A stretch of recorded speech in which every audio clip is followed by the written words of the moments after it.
오늘은 전도서의 말씀입니다. 전도서 11장의 말씀인데요. 떡을 물에 던지다 라는 말씀입니다. 전도서 11장 1절 3절 말씀은 이렇게 말하죠. 너는 내 떡을 물 위에 던져라. 여러 날 후에 도로 찾으리라. 7에게나 8에게 나눠 줄지어다. 무슨 재앙이 땅에 임할지는 내가 알지 못함이니라. 구름에 비가 가득하면 땅에 쏟아지며 나무가 나무로나 북으로나 쓰러지면 그 쓰러진 곳에 그냥 있으리라 라는 것이 이 전도자의 권면입니다. 전도서 11장의 파란색으로 된 제목을 보면 지혜로운 삶이라고 기록되어 있죠. 지혜로운 삶의 첫 번째를 성경은 무엇이라고 가르치냐면 떡을 물에 던지는 것이라고 말합니다.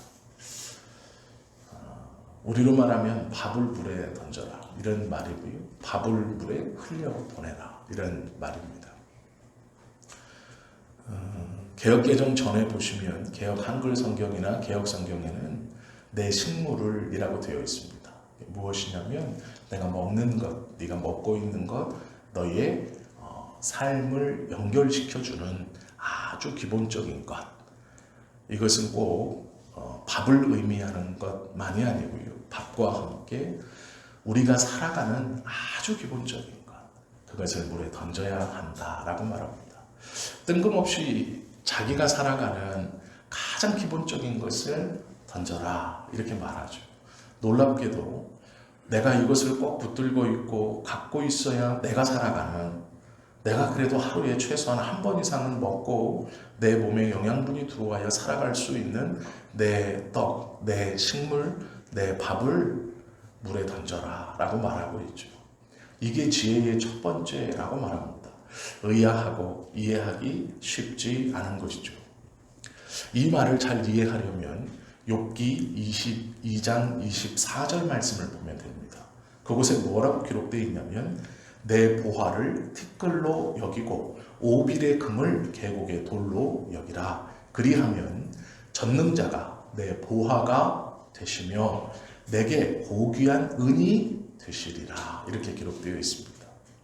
왜 제가 이 욥기의 말씀을 같이 붙여서 말씀을 드리냐면 전도서 1장 1절에 던져라, 나누어 주어라 라고 말하는 이 단어가 욥기 22절에도 그대로 쓰였습니다.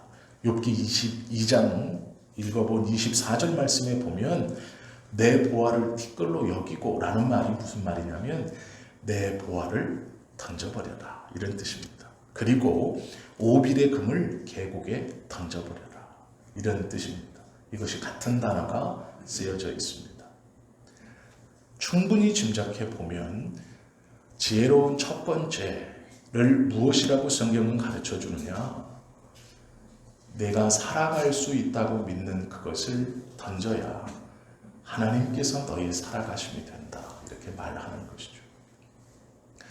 하나님, 내가 다 내려놓을 수 있지만 내가 정말로 하루에 한 번은 꼭 먹고 살아야 될 이것, 다 양보하고 다 나누어 주고 다 놀 수 있지만 생명을 이어가는 데 최소한의 조건이라고 생각하는 이것, 내가 꼭 붙들고 있어야 하는 이것입니다 라고 하는 그것을 물에 던져라 라는 것은 그 소중하다고 여기는 것을 하찮게 여길 수 있어야 하나님이 너의 삶의 중심이 되고 너에게 소중한 것이 되고 너에게 꼭 필요한 것이 된다라는 것입니다. 그래서 지혜로운 자의 첫 번째는 살아가는 내가 소중하다고 여기는 것을 과감히 던지는 것. 그 이유는 그래야 하나님이 우리의 보화, 나의 소중한 것이 될 수 있다. 이렇게 가르치는 것이죠. 이것이 너의 식물을 물에 던지라. 첫 번째의 지혜로운 자의 모습이다 라고 하는 것이죠. 이렇게 던질 수 있는 이유가 있죠. 내 식물을 흘러가는 물에 던지는 것은 어리석은 짓입니다. 힘들게 모았고 어렵게 가졌고 나에게 꼭 필요한 것인데 이것을 흘러가는 물에 던져서 떠내려 보내는 것, 어리석은 것이죠. 세상의 기준으로 보면 이것만큼 미련한 사람이 없고 이것만큼 어리석은 사람이 없죠. 그런데 하나님께서는 그렇게 던져라 라고 말씀합니다. 왜 그러냐면 여러 날 뒤에 도로 찾을 것이기 때문이다 이렇게 말씀하시죠. 그러면 조건이 하나 있습니다. 그래, 내가 가지고 있는 것을 다 던지면 하나님이 다시 다 주시는구나 라고 생각하고 던지면 맞는데, 저 사람이 던지니 나도 따라 해야지 하고 던지면 못 찾습니다. 이게 무슨 말이냐면요, 하나님께서 우리에게, 내 개인에게 주시는 은혜와 확신 없이, 하나님의 일이라는 분명한 확신 없이 저 사람이 저렇게 해서 큰 복을 받았다는 말을 듣고 나도 내가 똑같이 하면 그 복을 나에게도 주시겠지라고 하면 안 된다라는 것이죠. 흥부가 제비다리가 부러진 것을 보고 다리를 고쳐주었습니다. 그리고 이 제비는 휙 떠나버립니다. 그런데 몇 개월이 지나 박씨를 물고 나타나죠. 박이 크게 열려서 그것을 열심히 썰었더니 그 안에서 금은보화가 가득 나왔습니다. 형인 놀부가 동생인 흥부가 부자가 됐다는 얘기를 듣고 똑같이 하죠. 제비다리를 부러뜨려서 다시 고쳐주고 이 제비도 역시 떠나가고 박씨를 물고 옵니다. 박이 크게 열렸고 열심히 그 박을 기대하며 털었더니 안에서 도깨비가 펑 나와서 가지고 있는 모든 것들을 뺏어서 갔더라. 이런 이야기를 우리는 알죠. 우리가 어린 시절 들었던 이야기에서도 우리에게 주는 교훈이 있죠. 성경은요, 지혜로운 자의 첫 번째를 무엇이라 말씀하냐면 내가 가지고 있는 소중한 것을 물에 흘려보낼 수 있어야 한다. 그러면 여러 날 뒤에 그것을 찾을 것이다 라고 말씀하시는데 조건이 있습니다. 그 조건은 하나님의 음성대로, 하나님의 사명대로, 하나님께서 주시는 대로 하였느냐라는 것이죠. 내가 무엇인가를 받기 위해서, 내가 무엇인가를 붙들기 위해서, 내가 무엇인가를 얻기 위해서 하나님의 말씀도 없고 하나님의 응답도 없고 하나님의 감동도 없는데 그것을 행한다는 건 어리석은 짓입니다. 그것은 그냥 버리는 것입니다. 주님이 주신 좋은 것을, 주님이 먹고 살려고 주신 것을 버리는 어리석은 자였기 때문에 책망받을 겁니다. 그것은 여러 날 뒤에 도로 찾는 것이 아니라 그냥 잃어버리는 것뿐 아니라 하나님이 주신 좋은 것을 버린 어리석은 자가 될 것입니다. 지혜로운 자의 첫 번째 조건은 버리는 것인데 그 버리는 것의 조건은 믿음입니다. 하나님의 역사하심과 움직임과 하나님의 감동하심과 하나님의 응답이 마음에 있는 자, 그것을 순종하는 자가 지혜로움의 첫 번째라고 말씀하는 것이죠. 동일한 것을 하나님께 드릴 때도 마찬가지입니다. 하나님 앞에 기도하고 그 소중함을 알고 그 귀함을 알고 드린 자는 하나님께서 다시 주실 것입니다. 이웃들에게 무엇을 베푸는 것도 마찬가지입니다. 우리가 나에게 소중한 것을 흘려보내는 것은 하나님의 인도와 하나님의 뜻 안에서 이루어져야 합니다. 무엇을 흘려보내고 싶고 하나님 앞에 상급을 쌓고 싶고 하나님 앞에 무엇을 얻고 싶다고 하여서 옆 사람을 보고 흉내내는 것은 안 된다라는 것이죠. 그것은 어리석은 짓이고 아무런 도움이 되지 않습니다. 하나님께서는 중심을 보신다 말씀합니다. 왜 했는가를 보시는 것이죠. 단순히 우리의 소중하고 우리의 식물을, 우리의 떡을, 우리의 밥을 물에 흘려보내는 행위를 보신다는 것이 아니라 그 행위를 시작한 동기가, 그 마음이 무엇이냐라는 것이죠. 어떤 분이 이런 말씀을 하시더라고요. 목사님, 용서받지 못하는 죄가 있습니까? 없습니다. 용서받지 못할 것은 없습니다. 우리 교회는 아직 없지만 만약 우리 교회에 여성분이 나와서 열심히 예배를 드립니다. 남편은 그것이 너무 싫었어요.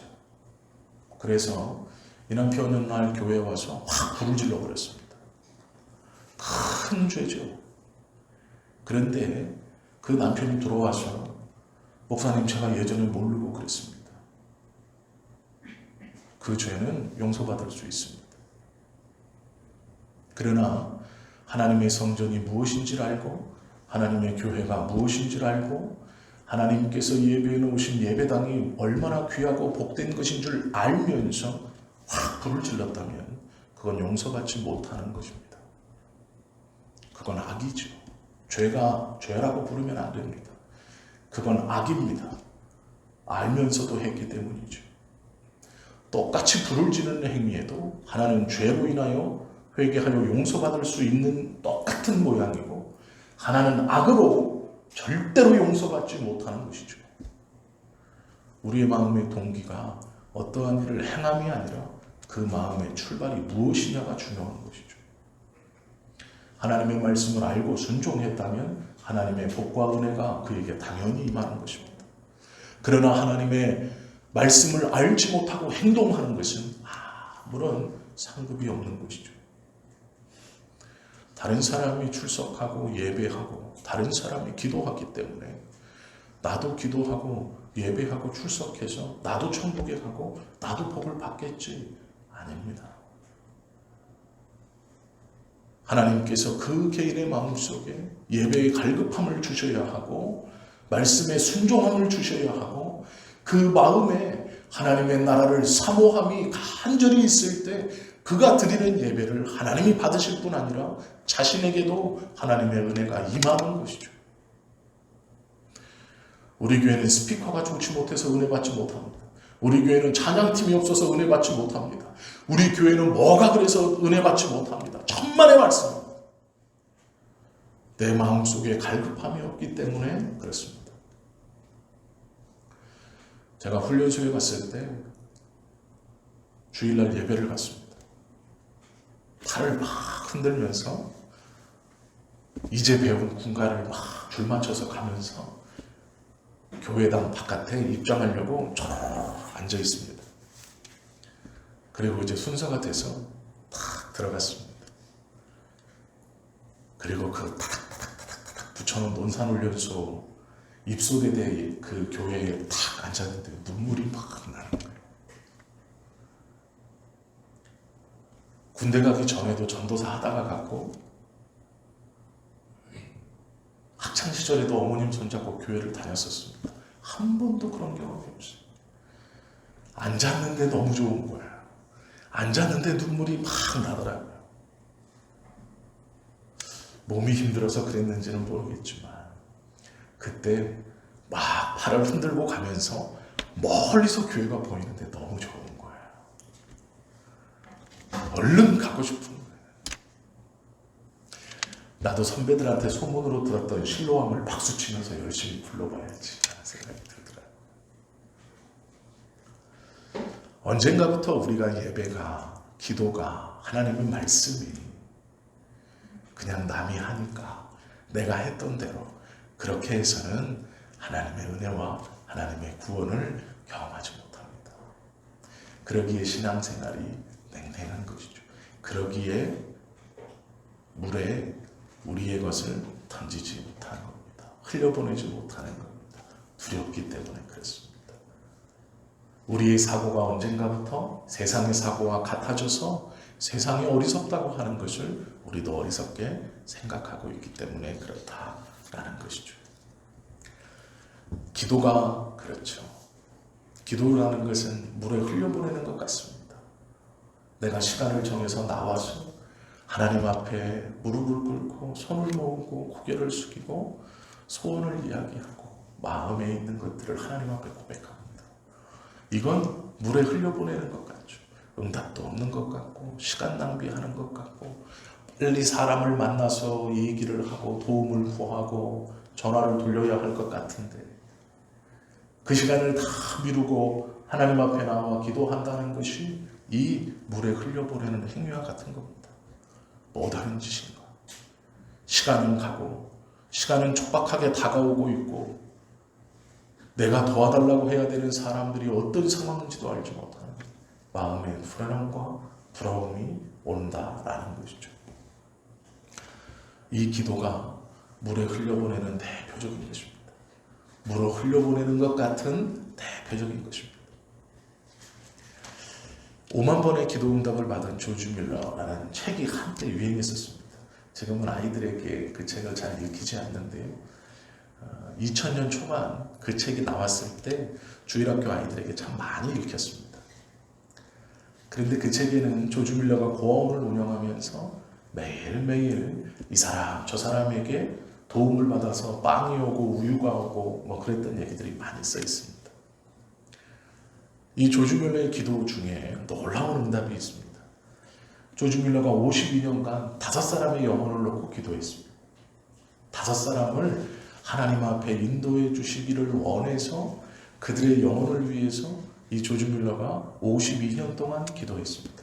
왜 52년 동안 기도했냐면 52년 동안 응답받지 못했기 때문입니다.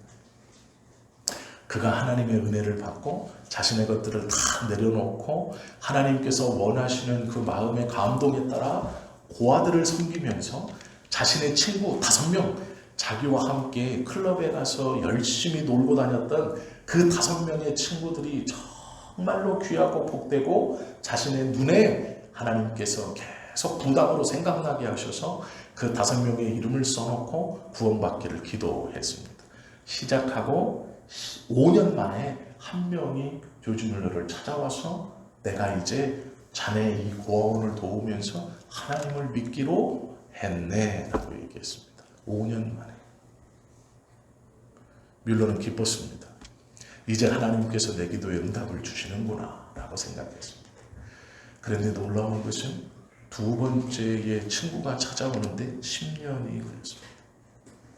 기도를 시작하고 5년 뒤에 한 명이 하나님 앞에 돌아왔고 그 친구가 돌아온 뒤 10년 뒤에 2명이 예수 믿겠다고 얘기했습니다. 그리고 나서 25년 뒤에 한 사람이 예수 믿겠다고 나왔습니다. 4명이 구원받았습니다. 그리고 조지 밀러가 죽었습니다. 5명을 놓고 52년을 기도한 것도 대단한 거지만 5년 만에 한 사람이 돌아오고 포기하지 않고 나머지 4사람을 위해 그리고 이 돌아온 한 사람의 신앙을 위해 계속 기도했겠죠. 그리고 10년 만에 2사람이 돌아오고 25년 만에 한 사람이 또 돌아와서 그가 죽기 전까지 4사람이 하나님 앞에 돌아왔습니다. 그리고 그가 죽은 뒤 정확히 8개월 뒤에 나머지 한 사람이 조지 밀러의 무덤 앞에서 나도 예수님을 믿겠네 라고 했습니다. 조지 밀러가 죽은 다음에 8개월 뒤에 이 사람이 돌아왔다. 마지막 5번째 사람이 돌아온 것이죠. 이 기도의 응답은 이 5번째 사람이 쓴 겁니다. 내 친구 조지 밀러가 나의 친구들인 5명을 위해서 기도했는데 조지 밀러가 나에게 기도한다고 한 그 순간부터 5년이 지나 한 사람이 우리에게 나는 이제 예수 믿겠다고 교회로 들어갔고 그 뒤 10년 뒤에 2 친구가 나에게 찾아와서 예수 믿겠다고 교회로 들어갔고 그리고 25년 뒤에 또 한 친구가 찾아와서 나에게 예수님을 믿겠다고 교회로 갔고 그리고 이 뮬러의 기도가 끝나 뮬러가 죽은 뒤 8개월 뒤 나는 그의 무덤에 가서 내가 이제 예수 믿겠네 하고 서약했다라고 그 친구가 써놨어요. 5번째 친구가. 이것이 기도입니다. 물에 흘려 보내는 것 같지만 하나님께서는 그 기도의 제목들을 주셔서 찾게 해주신다라는 것이죠. 이사야 58장 8절 9절에 보면 기도라는 것이 무엇인가 이렇게 설명합니다. 내 빛이 새벽같이 비칠 것이며 내 치유가 급속할 것이며 내 공의가 내 앞에 행하고 여호와의 영광이 내 뒤를 호위하리니 내가 부를 때에는 나 여호와가 응답하겠고 내가 부르짖을 때에는 내가 여기 있다 하리라. 만일 내가 너희 중에서 멍에와 손가락질과 허망한 말을 제하여 버리고 기도하면 우리의 기도를 통해 하나님이 응답하겠고 우리가 부르짖을 때 하나님께서 내가 여기 있다 말씀할 것이고 우리가 기도할 때에 새벽의 빛이 너의 앞을 비추고 너의 치유가 급속하게 일어날 것이며 내 공의가 너를 둘러싸고 여호와의 영광이 너의 뒤에서 너를 호위할 것이다 말씀하시는 것이 기도입니다. 물에 던져 흘려보내는 것이 아니라 다시 받는다라는 것의 대표적인 것이죠. 두 번째는 갈라디아서 6장 9절에서 10절의 말씀입니다. 흘려보내는 것. 우리가 선을 행하되 낙심하지 말지니 포기하지 아니하면 때가 이름에 거두리라. 선을 행하는 데 있어서 낙심하지 아니할 이유는 물에 던지는 것 같은 이 선함이 하나님의 때가 됨에 거두어진다라는 것이라는 것이죠. 그러므로 우리는 기회 있는 대로 모든 이에게 착한 일을 하되 더욱 믿음의 가정들에게 할지니라 권면하고 있습니다. 세상의 기준으로 물에 흘려보내는 것, 믿는 자의 마음으로 기도하는 것, 그리고 성경은 두 번째로 선행을 행하는 것이 도로 거두어드리는 그러한 것이다 라고 말씀하죠. 잠언 11장 24절 25절 말씀에도 이렇게 말합니다. 흩어 구제하여도 더욱 부하게 되는 일이 있나니 과도히 아껴도 가난하게 될 뿐이니라. 구제를 좋아하는 자는 풍족하여질 것이요 남을 윤택하게 하는 자는 자기도 윤택하여지리라. 이것이 하나님의 말씀입니다. 잠언 19장 17절은 가난한 자를 불쌍히 여기는 것은 여호와께 꾸어 드리는 것이니 그의 선행을 그에게 갚아 주시리라 말씀합니다. 가난한 자를 무시하는 자가 아니라 가난한 자를 불쌍히 여기는 자는 여호와께 꾸어주는 것이다. 성경은 말씀합니다. 그것을 반드시 그 가난한 자가 갚겠다라는 것이 아니라 하나님께서 내가 너에게 빚을 졌으니 내가 갚아주겠다라고 말씀하시는 것이죠. 이것이 성경에서 말씀하시는 선행입니다. 착한 일입니다. 물에 던지는 것 같고 다시 받을 수 없는 것 같지만 하나님께 구워드리는 것이어서 하나님이 갚아주시는 놀라운 것이죠. 오늘 이 전도서의 말씀도 그렇게 말하죠. 7에게나 8에게나 나눠 줄지어다. 앞으로 어떤 일이 생길지 모른다. 식물을 물에 던지는 것도 어리석은 짓이고 자신이 가지고 있는 것을 7에게나 8에게 나누어 주는 것도 어리석은 짓입니다. 그런데 그 짓을 왜 하냐? 하나님이 주시겠다는 약속 때문에 하는 것이고 어떻게 될지 모르는 가운데 하나님께서 그 지혜를 주신 자, 허락한 자, 그 지혜의 말씀에 순종한 자가 7이나 8에게 줄 수 있다라는 거예요. 죄송합니다. 7이나 8이라는 건 뜻이 있습니다. 동서남북 4방이고 그 4방이 사이, 즉 빈틈없이 하라라는 말씀입니다. 7이라는 건 성경에서 완성수이고 8이라는 것은 4방위의 사이를 메꾸는 8방위를 뜻하는 겁니다. 즉 무엇이냐면 할 수 있는 대로 온전하게 하라라는 것입니다. 그것을 하나님이 지혜로 허락하셨다라는 겁니다. 성경은 놀랍게 얘기하는 것이죠. 선행을 베푸는 것은 지혜로운 자의 모습이다. 하나님이 허락해 주신 지혜로운 자는 선행을 베푼다라고 말씀하고 있는 겁니다. 특별히 그 선행에 가난한 자가 있다면 그것은 내가 갚아주실 것이다 라고 말씀하신다라는 것이죠. 우리는 어떤 것을 손에 쥐고 있을 때 그것을 내가 소유했다라고 생각하죠. 그러나 그렇지 않습니다. 진짜 내 것은 내 마음대로 써야 내 겁니다. 내 마음대로 쓰지 못하고 가지고 있는 것은 내 것이 아니에요. 진짜 내 소유는 내 마음대로 쓸 수 있고 내 마음대로 사용할 수 있어야 내 겁니다. 쥐고만 있는 것은 내 것이 아닙니다. 내 것이 아니기 때문에 불안에 쥐고 있는 거예요. 놓지 못하는 거예요. 내 것이 아니기 때문에 뺏길까 봐 두려워 놓지 못하고 쓰지 못하는 거예요. 내 것이 아니니까 놓으면 날아가고 흩어지고 뿌려놓으면 그냥 흘러가 버리고 다시 돌아오지 않는다 생각하는 것이죠. 내 것이 아니기 때문에 진짜 내 것이라면 그런 두려움과 그런 불안함이 없는 것이죠. 적당한 예가 아닐지 모르지만 강산이가 돌아다니고 있습니다. 그런데 좀 불안하지 않아요. 왜 그럴까요? 돌아온다는 걸 알고 믿고 있기 때문에 그래요. 눈에 안 보이면 여기 올라가서 부릅니다. 강산아, 그럼 어디선가 와요. 왜 그럴까요? 내 거라고 저는 믿고 있고 강산이도 저를 주인으로 알고 있기 때문이죠. 낮에 마음껏 다니는 거 저는 아무렇지 않습니다. 불안하지 않습니다. 왜요? 저녁이 되면 돌아와요. 내 것은요, 풀어놓을 수 있어요. 다시 돌아올 거기 때문이죠. 하나님이 왜 우리를 이렇게 살게 하실까요?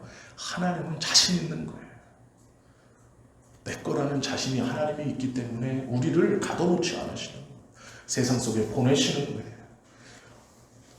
너는 내 것이기 때문에 네가 어디 있는지 알고 네가 다시 나에게 돌아올 것을 알기 때문에 우리를 고통 가운데서도 고난 가운데도 밀어넣기도 하시고 그 어렵고 힘든데도 내어놓기도 하시는 거예요. 왜요? 주인이 나기 때문에 내가 자신 있어요. 네가 정말 어려우면 내가 건져올 것이다. 적당한 예가 또 아닐지 모르나 우리 강산이가 이틀 동안 집에 들어오지 않았습니다. 몇 달 전 얘기인데요. 비가 막 오는 여름이었어요.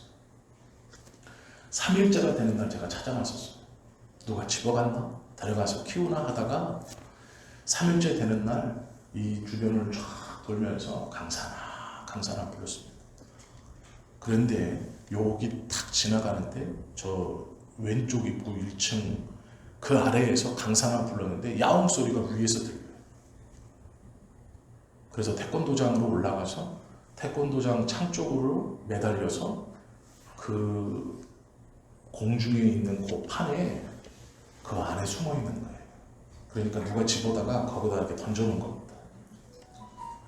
거기서 얘가 이틀 동안 배를 불었을 거예요. 그리고 우리 집사님 한 분하고 사다리를 놓고 봉투를 하나 담아서 그 고양이 보고 내려가진 못하니까 거기다 가까이 대놓고 들어가 했어요. 그렇게 해서 건져왔습니다. 그리고 목욕을 시키고 밥을 먹이고 하나님께서 우리가 어려움과 힘듦에 있을 때 우리를 분명히 탁 붙드시고 구해주신다는 자신이 있기 때문에 내어놓으시는 거예요. 당신 거기 때문에. 하나님께서 성령은 이렇게 말씀하시는 거예요. 자기 것을 자기가 쓸 수 있을 때 네 거다 이렇게 말하는 거예요. 불안하면 움켜쥐는 것이죠. 하나님께서 채우신다라는 생각이 있으면 움켜쥐지 않습니다. 그것은 지혜로운 자라고 성경이 말씀하시죠. 왜 그럼 우리가 이렇게 선행을 해야 하느냐? 첫 번째는 하는 것이 주의 뜻이기 때문이에요. 두 번째는 내 것이 아니기 때문입니다. 세 번째는 많이 주어야 많이 거둔다라는 성경의 말씀 때문이에요. 진짜 내 것이 되는 것은 놓는 겁니다. 하나님이 주시는 것이 내 것이에요. 하나님이 복과 은혜로 우리에게 허락해 주시는 것이 우리 것입니다. 4절에 보면 이렇게 말하죠. 풍세를 살펴보는 자는 파종하지 못할 것이요 구름만 바라보는 자는 거두지 못하리라. 오늘은 바람이 불겠는데 씨를 뿌리면 안 되겠는데 비가 올 것 같은데 씨를 뿌리면 안 되겠는데 날씨가 굳을 것 같은데 땅을 일구면 안 되겠는데 날이 좋아야 씨도 뿌리고 날이 좋아야 밭도 일구고 날이 좋아야 무슨 일을 하지? 오늘은 옷이 젖겠고 머리가 젖겠고 날씨를 보니 일기를 보니 내 상황을 보니 내 여건을 보니 이것은 이래서 안 되고 지금은 이래서 안 되고 저번에는 저래서 안 됐고 앞으로는 그래서 안 될 겁니다. 아무것도 못해요. 성경은 그 얘기를 하고 있어요. 어리석은 자, 지혜로운 자를 설명하면서 풍세를 살펴보는 자는 파종하지 못할 것이요 구름만 바라보는 자는 거두지 못하리라. 아무것도 못한다는 거예요. 환경과 여건만 쳐다보고 앉았으면 아무것도 할 수 없다. 왜요? 환경과 여건을 쳐다본다는 것이 믿음이 없다. 지혜롭지 못하고 어리석은 자다라고 말씀하기 때문이죠. 히스기야가 죽을 병에 걸렸습니다. 하나님도 그냥 천국으로 데려가시는 얘를 죽이기로 마음 먹었어요. 그 성경을 보면 히스기야가 죽을 병에 걸려서 자기가 딱 알았습니다. 내가 죽는구나. 이건 하나님이 마음 먹었다는 얘기입니다. 그런데 히스기야가요, 성전 벽을 향해서 얼굴을 벽을 향하고 통곡하며 기도합니다. 뭐라고 기도하냐면 여호와여 구하오니 내가 주 앞에서 진실과 진심으로 행하며 주의 목전에서 선하게 행한 것을 기억하옵소서 하고 히스기야가 심히 통곡하니 하나님이 마음 먹었어요. 얘 죽이기로. 히스기야도 알아요. 왜요? 내가 죽겠다는 것을 느꼈습니다. 방법이 없구나. 이건 죽는 거구나. 하나님이 마음을 먹었다는 얘기예요. 그런데 히스기야가 통곡합니다. 벽을 보고 통곡하며 구하는 기도 하나가 뭐냐면 내가 주님 앞에 선하게 행한 것을 기억하옵소서. 하나님 앞에 선하게 행한 것이 무엇이겠어요? 하나님의 뜻대로 행한 것이죠. 성전을 보수했고 하나님의 율법책을 백성들에게 가르쳤고 하나님에 대한 제사를 부활시키는 거예요. 믿음으로 살려고 부족하지만 어쨌든 노력한 거예요. 말씀이 선언되었을 때 그 말씀을 아멘으로 받고 그것을 이루기 위해서 자기가 왕이어서 그 전 왕들은 버들먹거리고 무시하고 하나님의 말씀을 등한시했지만 히스기야는 그나마 주님의 말씀을 따르려고 노력했어요. 그런데 그가 하나님 앞에 기도하기를 죽이기로 마음먹은 하나님 앞에 그가 내가 주님 앞에 선하게 행한 것을 기억해 주십시오라고 통곡할 때 하나님은 그 마음을 바꾸어 15년을 연장시켜 주세요. 우리의 기도가 이런 것입니다. 하나님이 마음 먹었어요. 그걸 돌리는 게 기도입니다. 그걸 돌리는 방법이 선행이에요. 하나님께서 원하시는 행동을 하는 거예요. 우리의 마음의 동기가 진심이어야 한다라는 것이죠. 말라기 3장 10절 말씀에 보면 만군의 여호와가 이르노라 너희 온전한 11조를 창고에 들여 나의 집에 양식이 있게 하고 그것으로 나를 시험하여 내가 하늘문을 열고 너희에게 복을 쌓을 것이 없도록 붙지 아니하여나 보라라고 말하죠. 이건 꼭 물질에 관한 말이 아닙니다. 하나님께서 주시는 복은 숫자가 아니고요, 퍼센테이지입니다. 경건한 유대인들은 자신들의 밭을 네모나게 만들었습니다. 그렇게 만드는 것이 물을 대기에도 쉽고 추수하기도 쉽기 때문이에요. 그런데 놀라운 것은요, 밭은 원래 동그랗게 만들어야 추수하기가 쉬워요. 밭은 원래 동그랗게 만들어야 관리하기도 쉽고요. 동그랗게 만들어야 무엇을 하든지 다 이득이에요. 그러면 많이 거두기 위해서 네모나게 만들었느냐? 그렇지 않아요. 이스라엘 사람들은요, 많이 거두지 않기 위해서 네모나게 만들었어요. 놀랍지 않습니까? 똑같은 땅을 가지고 큰 원으로 만들면 기계를 돌리기도 쉽고 일하기도 쉽고 사람을 만들기도 쉽고 뭘 하기도 좋아요. 동그랗게 만들면.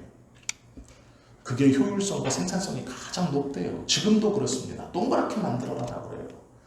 그런데 문제는 뭐냐면 지금은 기술이 발달해서 기계들이 기퉁이 다 갈 수 있지만 예전에는 사람이 손으로 비었습니다. 낫으로.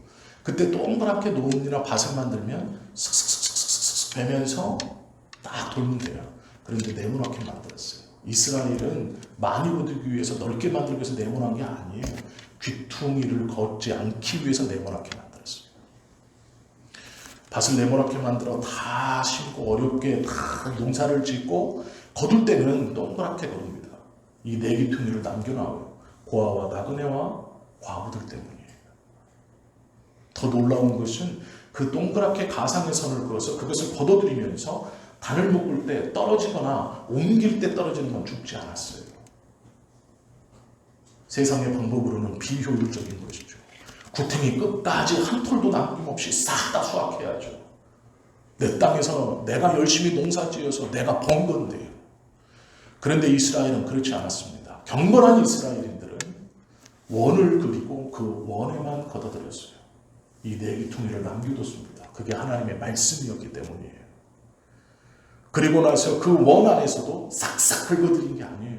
내가 내귀퉁이를 남겼으니 싹싹 긁어들여서 이 내귀퉁이 하나님 말씀을 지키고 가운데 것은 나에게 주셨으니 내가 다 먹어야지가 아닙니다. 단을 묶다가 떨어뜨린 것은 죽지 않았고 옮기다가 떨어뜨린 것도 죽지 않았어요. 이스라엘은 많이 거둬들이지 않기 위해서 그렇게 농사를 지었습니다. 왜요? 하나님의 말씀이었고 그것이 하나님의 뜻이었고 선을 향하는 가장 쉬운 출발이었기 때문에 과부가 두렙돈을 넣었을 때 예수님께서 기뻐하셨죠. 놀라워하시고 저를 보라 말씀하셨어요. 두렙돈. 참새라고 비유되는 반구라는 비둘기보다 작은 이 짐승이 두렙돈 반에 거래되었답니다. 두렙돈은 정말 작은 단위예요. 그런데 예수님께서 저 여인을 보라 말씀하세요. 왜요? 퍼센테이지이기 때문에. 그는 가난한 중에 생활비 전부를 넣었느냐. 퍼센테이지거든요. 100%예요. 그 앞에서는 부자가 돈을 콸콸콸콸콸 했습니다. 그런데 칭찬하지 않으세요. 퍼센테이지이기 때문에 그래요. 그 당시에 이스라엘 성전에 가면 나팔 모양으로 생긴 헌금함이 있습니다.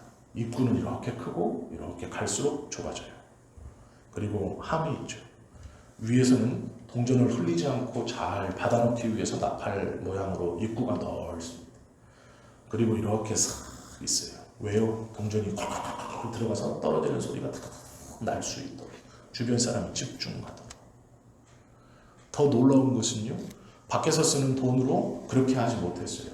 밖에서 쓰는 로마의 금호 하나면 성전 안에서 쓰는 이만큼의 자루를 줬어요. 일부러 그런 거예요. 일부러. 그 자루를, 돈자루를 집에서부터 성전까지 들고 오게 한 게 아니고요. 로마에서 쓰는 그 돈을 가지고 호주머니에 넣거나 손에 쥐고 쫄렁쫄렁 왔다가 성전 안에 들어가서 성전에서 돈 바꾸는 자에게 그 금화나 은화를 주고 돈을 바꾸면 이만큼을 줬어요. 일부러 촤촤촤촤 소리 나게. 비교할 수 없는 두렙돈이라는 건 성전에서 쓰는 돈도 아닙니다. 그러니까 이 여인은 환전도 못한 거예요. 왜 못했을까요? 돈의 액수가 작으니까 환전도 안 해주는 거예요. 무시하는 거죠. 그리고 여인의 뜰 바로 앞에 헌금함이에요. 우리가 성경을 제대로 알면 이 여인의 헌금이 얼마나 어렵고 두려웠는지를 알 수 있을 거예요. 여인의 뜰 헌금함이 있고 그 안이 바로 여인의 뜰입니다. 수많은 여자들이 거기 있었다.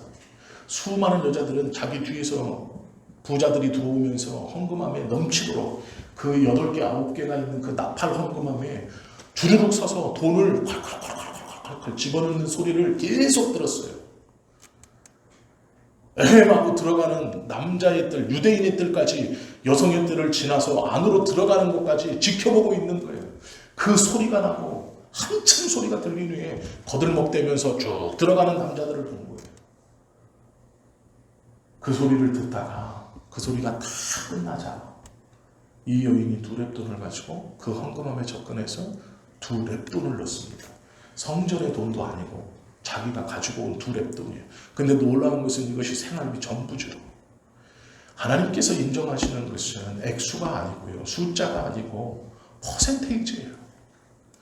경건한 유대인들은 11조를 드린 게 아니고요. 내귀퉁이뿐만 아니라 죽질 않았어요. 이것을 확률로 따지면 10분의 3입니다. 하나님께서 유대인들을 책망하시지만 왜 그들을 마음 아파하셨냐면 저렇게 헌신하고 저렇게 말씀 듣고 저렇게 열심히 했지만 마음이 잘못됐어요. 그러니 마음 아픔으로 책망한 거예요. 오해하지 마십시오. 제가 책망하는 거 아니에요. 그리고 책망도 복입니다. 말씀을 통해 우리가 책망을 받아야 돼요. 저도 마찬가지입니다. 품새를 본다는 것은 주변을 본다는 것이죠. 성경은 그렇게 하지 말라고 말씀하세요. 두려워하지 말라고 말씀하세요. 환경과 여건에 쓸려가지 말라고 말씀하시죠. 왜요? 계산에 맞지 않아도 하나님께서 우리에게 주실 것이기 때문이에요. 세상은 1 더하기 1은 1이라고, 1 더하기 1은 2라고 가르쳐요. 이게 진리라고 가르쳐요. 1에서 하나를 빼면 아무것도 없다고 가르쳐요. 세상은요, 하나님의 존재를 지워버리려고 하기 때문에 하나님의 말씀을 옳지 않다고 가르쳐요. 우리는 계산에 맞추어 사는 게 아닙니다. 하나님께서 주시는 말씀으로 하는 것이죠. 그렇게 사는 것이죠. 낭비는 없습니다. 하나님의 말씀의 은혜를 가지고 살아간다면 우리의 삶은 낭비라는 것은 없어요. 하나님이 채워주실 것이고 함께 해주실 것이기 때문입니다. 너는 내 떡을 물 위에 던져라. 여러 날 후에 도로 찾으리라. 이 말씀을 우리가 믿음으로 받아 던지는 것 같은 기도가 던지는 게 아니라는 것. 하나님이 기뻐하시는 선행을 베푸는 것이 그냥 흘려보내는 것이 아니라는 것. 또 어리석은 자처럼 환경과 여건만을 쳐다보면서 그것이 꼭 무엇이 나의 삶에 중요한 것처럼 그렇게 어리석게 생각하는 사람이 되지 않기를 예수님의 이름으로 축원합니다. 그래서 우리가 예수님이 심판주로 오시는 그날 다 하나님 앞에 서서 예수님께서 기뻐하시는 그 놀라운 은혜를, 그 이름들을 불려지는 우리 모두가 되시기를 예수님의 이름으로 축원합니다. 기도드립니다.